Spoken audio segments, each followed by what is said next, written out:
Assalamualaikum warahmatullahi wabarakatuh. Salam sejahtera bagi kita semua. Salam Om Swastiastu, Namo Buddhaya, salam kebajikan. Yang terhormat Ibu Mimanisma SEMM selaku dosen pengampu mata kuliah Ilmu Kealaman Dasar serta teman-teman yang berbahagia. Marilah kita panjatkan puji syukur kehadirat Allah SWT karena atas karunia-Nya sehingga kita diberikan kesehatan. Salawat serta salam tidak lupa kita curahkan kepada baginda besar Nabi Muhammad SAW. Topik yang akan kita bahas pada pembahasan kali ini yaitu mengenai sumber daya alam dan lingkungan. Saya Sifatalita Hidayat selaku moderator dan penyaji. Sebelumnya saya akan memperkenalkan anggota kelompok saya yang terdiri dari saya sendiri, Sifatalita Hidayat dengan NPM 202114500978. Kemudian ada Fitra Indrajaya dengan NPM 202114500982, dan yang terakhir ada Haifa Delina dengan NPM 202114500984. Topik pembahasan pada kali ini yaitu mengenai konsep sumber daya alam dan lingkungan, macam-macam sumber daya alam, konsep pengelolaan sumber daya alam, dan interaksi manusia dengan lingkungan hidup. Di sini saya akan menjelaskan mengenai konsep sumber daya alam dan lingkungan. Sebelumnya, kita harus mengetahui apa itu ilmu lingkungan. Ilmu lingkungan yaitu studi yang sistematis mengenai lingkungan hidup dan manusia pantas di dalamnya. Perbedaan ilmu lingkungan dan ekologi yaitu terdapat pada misi pencarian pengetahuan yang arif, tepat atau valid, baru dan menyeluruh tentang alam di sekitar dan dampak perlakuan manusia terhadap alam, di mana misi tersebut menimbulkan kesadaran, penghargaan, tanggung jawab, dan keberpihakan manusia serta lingkungan hidup secara menyeluruh. Kesadaran lingkungan ini timbul sejak lama, tepatnya di Plato pada abad ke-4 1000 Masehi. Selain itu, pada konsep sumber daya alam dan lingkungan, Indonesia mulai mengenal masalah lingkungan hidup pada tahun 1960, di mana pada saat itu kondisi lingkungan sangat memprihatinkan dan menimbulkan kekhawatiran masyarakat dunia, karena pada saat itu masalah lingkungannya tidak terjadi di daerah saja, melainkan nyaris seluruh dunia merasakannya. Salah satu masalah lingkungan yang berbekala itu yaitu penyakit Minamata menyerang negara Jepang. Minamata sendiri merupakan sindrom yang merusak fungsi saraf. Selain di wilayah Jepang, ada juga di wilayah Eropa, yaitu terjadinya kabut asap yang berdampak buruk terhadap kesehatan. Asap tersebut diperkirakan merupakan dampak yang ditimbulkan pembakaran hutan di berbagai wilayah untuk pembangunan pada kisaran tahun 1960. Meski dampaknya tidak serta-merta, tetapi akibat yang ditimbulkan benar-benar sangat mempengaruhi kondisi kesehatan masyarakat. Selain itu, ada konferensi Stockholm terjadi pada tahun 1972, di mana dalam konferensi tersebut berisi prinsip-prinsip yang harus digunakan dalam mengelola lingkungan hidup di masa depan melalui penerapan hukum lingkungan internasional. Kemudian ada konferensi Rio de Janeiro pada tahun 1992, di mana konferensi tersebut diselenggarakan di Brazil mengenai lingkungan dan pembangunan sebagai bentuk penegasan ulang dan pengembangan konferensi Stockholm dalam bidang serupa, dan terdapat 27 poin yang terkandung menyangkut pembangunan berkelanjutan.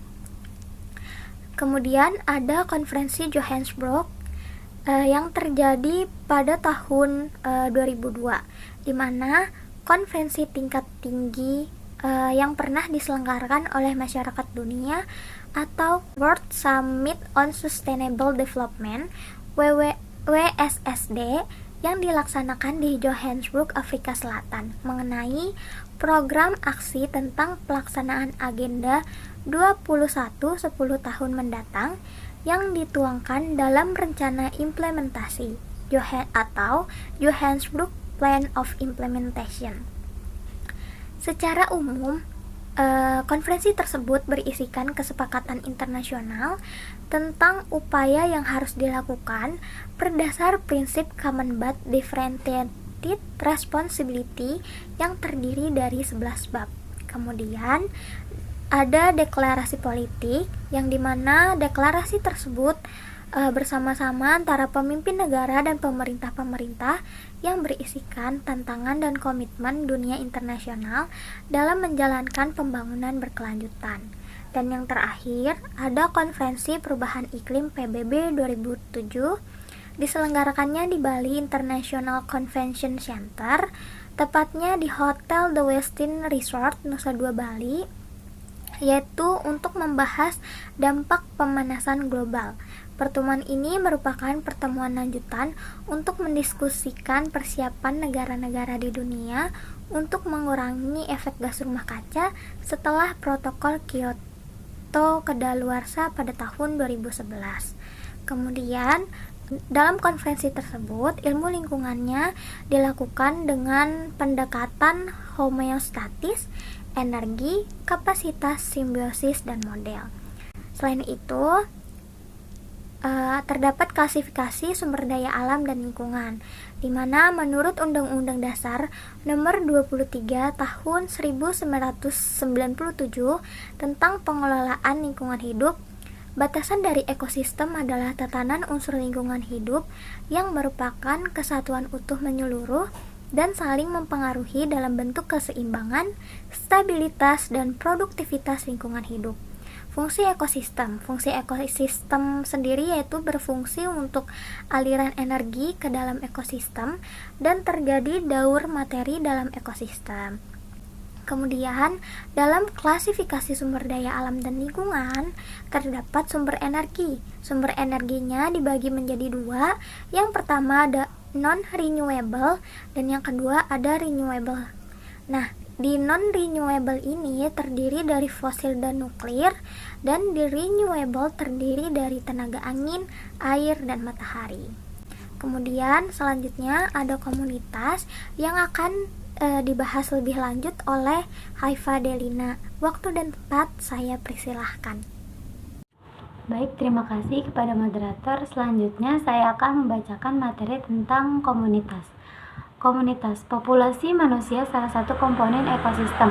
Pertumbuhan penduduk mempengaruhi daya dukung lingkungan. Pendekatan cara demografi penduduk seperti jumlah penduduk, jenis kelamin, pendidikan, pekerjaan, distribusi penduduk, dan status kawin. Daya dukung lingkungan merupakan kemampuan lingkungan untuk mendukung kehidupan di dalamnya. Apabila daya dukung lingkungan terlampaui, maka kehidupan manusia akan mengalami kesulitan.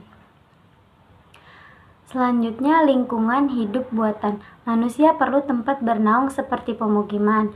Pembangunan pemukiman memerlukan keseimbangan ekosistem. Perlu strategi berkelanjutan pendekatan ekologi, seperti A. Memperbaiki dan menjamin penyediaan air bersih. B. Meminimumkan masalah pembuangan sampah.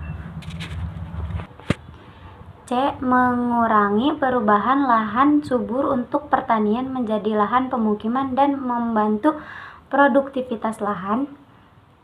D. Mengembangkan pola konvensi energi untuk keperluan hidup dan produksi barang. E. Memaksimumkan pemanfaatan sumber daya yang tersedia. F. Memadukan pemeliharaan dan pelayanan pemukiman dan penyediaan lapangan pekerjaan, pembangunan masyarakat, dan pendidikan. Yang terakhir, G. Tata kelola kawasan pemukiman yang baik. Harus seimbang pola migrasi dan emigrasinya. Lingkungan hidup buatan yaitu industri mengolah sumber daya alam sehingga adanya sisa pengolahan yang menjadi limbah. Limbah bisa menyebabkan pencemaran, maka perlu ditata dan dikelola agar tidak mencemari lingkungan. Sumber daya alam diperlukan manusia untuk memenuhi kebutuhan dan kesejahteraan. Kebutuhan manusia dapat berubah sepanjang waktu. Permasalahan sumber daya alam adalah ketersediaannya tidak merata. Agar daya dukung tak terlewati, maka perlu pengelolaan sumber daya alam. Maka ada sumber daya alam dapat diperbarui dan sumber daya alam tidak dapat diperbarui. Sumber daya alam dapat diperbarui adalah maksimum sustainable yield, yaitu manfaat berkelanjutan. Yang kedua ada sumber daya alam tidak dapat diperbarui, yaitu contohnya penghematan, peningkatan efisiensi, daur ulang, pencarian alternatif pengganti yang dapat bertahan selama mungkin. Selanjutnya ada macam-macam sumber daya alam. Macam-macam sumber daya alam itu terbagi menjadi dua, yaitu sumber daya alam abiotik dan sumber daya alam biotik. Sumber daya alam biotik sifatnya tidak dapat diperbarui atau non-renewable resource. Lalu sumber daya alam abiotik sifatnya dapat memperbaharui diri, memperbanyak diri dengan berkembang biak, yaitu renewable resource. Contoh sumber daya alam biotik yaitu ada hewan, tumbuhan, dan manusia. Kalau contoh sumber daya alam abiotik yaitu benda-benda mati seperti tanah, batu, air, dan angin. Selanjutnya saya serahkan kepada moderator. Terima kasih. Baik, terima kasih kepada Haifadilina. Sebelum lanjut ke pembahasan berikutnya, mari kita simak video berikut. Memang jenis sumber daya alam ada apa aja sih, Yang? Ada dua jenis sumber daya alam. Yang pertama, hayati, terdiri atas hewan dan tumbuhan. Dan yang kedua, non-hayati, yaitu hasil tambang, air, angin, dan panas bumi. Dan yang paling banyak di Indonesia ini, hasil sumber daya alamnya itu satu, hasil pertanian seperti padi, jagung, kedelai, dan lain-lain.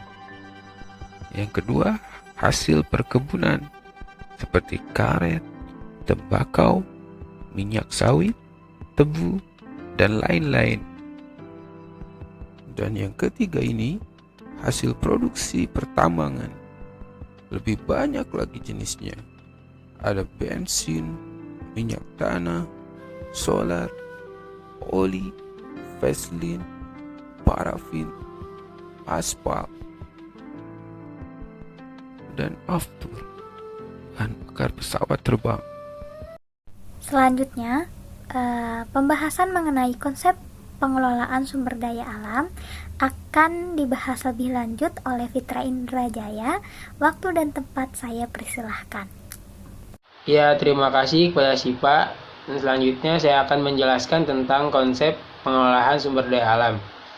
Yang pertama, pasar bebas. Pasar bebas identik dengan globalisasi di mana dalam hal tersebut perlu sumber daya manusia yang handal dalam mengelola sumber daya alam yang ada. Lalu ekonomi sumber daya alam. Ekonomi sumber daya alam menjelaskan bagaimana memanfaatkan sumber daya alam yang terbatas dalam rangka menghasilkan barang dan jasa seoptimal mungkin untuk meningkatkan kesejahteraan. Nah, yang ketiga, peran sumber daya alam dan ekonomi ditentukan oleh tingkat teknologi, modal, dan kualitas SDM dengan pemanfaatan sumber daya alam yang bijaksana dan lestari serta pembangunan berwawasan lingkungan. Selanjutnya, pengaruh manusia dalam lingkungan. Manusia dan pengetahuannya mengubah keadaan lingkungan untuk kepentingannya. Dapat dilihat pada zaman Neolitikum di mana nenek moyang berburu. Lalu kemudian berubah menjadi masa manusia pemelihara. Lalu kemudian manusia nomadis menjadi menetap dan mulailah bercocok tanam. Evolusi kebudayaan. mempengaruhi ilmu dan teknologi sehingga mengubah lingkungan semakin besar. Kemudian, kebutuhan hidup yang berlebih dapat merusak lingkungan.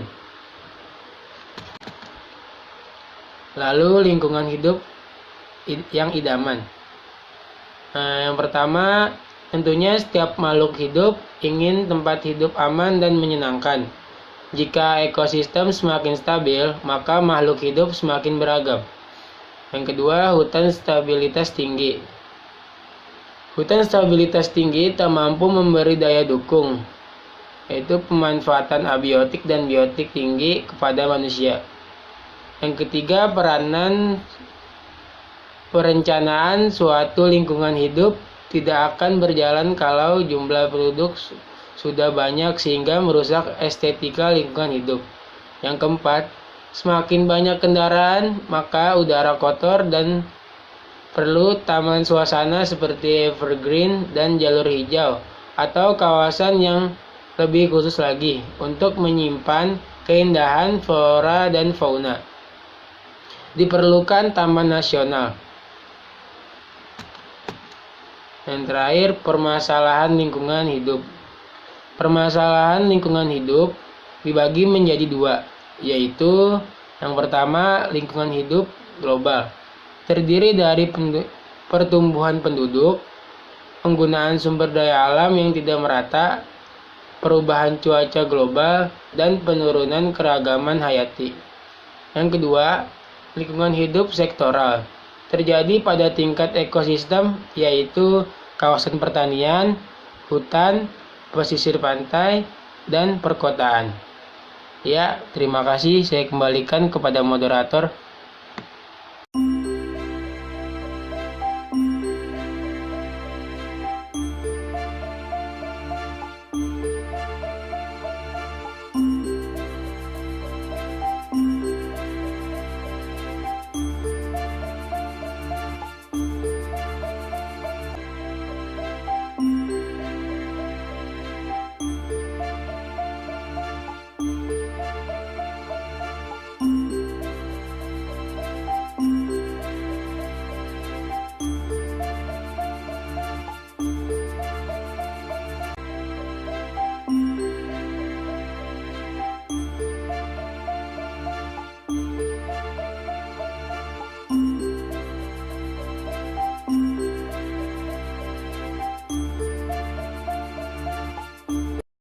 Terima kasih kepada Fitra Indrajaya. Demikian pembahasan yang kelompok kami sampaikan. Terima kasih kepada teman-teman semua yang sudah menonton dan mendengarkan video pembahasan ini. Semoga video ini bermanfaat untuk kalian semua. Bila ada jarum yang patah, jangan disimpan di dalam peti. Bila ada kata-kata yang salah, jangan disimpan di dalam hati. Usikum wa nafsih bitaqwallah wallahul muwaffiq ila aqwamit thoriq. Wassalamualaikum warahmatullahi wabarakatuh.